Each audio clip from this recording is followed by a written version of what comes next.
खबर शामिल करते हैं हमारे न्यू BBC न्यूज़ के ब्यूरो चीफ ऑफ सिंध गुलाम कादर भैयू की रिपोर्ट के मुताबिक मोटरसाइकिल लिफ्टर गिरफ्तार, मसरूका मोटरसाइकिल बरामद, शराब कशीद करने वाली भट्टी पर छापा, 103 लीटर शराब बरामद, दीगर कार्रवाइयों में 50 ग्राम हीरोइन और ममनुआ गुटखा भी बरामद, 4 मंशियात फरोश गिरफ्तार। तफसीलात के मुताबिक SSP सांगड़ एजाज अहमद शेख की हदायत पर जराइम पेशा अनासर के खिलाफ मौसर कार्रवाइयाँ जारी हैं। SHO संजोरू मोहम्मद अली जरदारी ने मातहत अमले के हमरा एक बड़ी और कामयाब कार्रवाई करते हुए मंशियात फरोश वसीम लुगारी की देसी शराब कशीद करने वाली भट्टी पर छापा मारकर 130 लीटर तैयार शराब बरामद कर ली, जबकि गैर तैयार शुदा शराब को मौका पर तलब करके भट्टी को मस्मार कर दिया। इसके अलावा SHO टंडू आदम गुलाम शबीर ने मंशियात फरोश अंबियो भील को गिरफ्तार करके 50 ग्राम हीरोइन बरामद कर ली। इसके अलावा दीगर 2 कार्रवाइयों में मंशियात फरोशों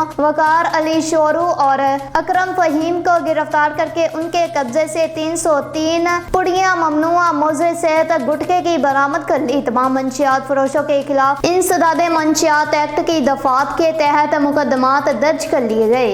SHO शहदादपुर नियाज हुसैन कलहोड़ू ने मोटरसाइकिल लिफ्टर हयात रंद को गिरफ्तार करके उसके कब्जे से मसरूका मोटरसाइकिल बरामद कर ली।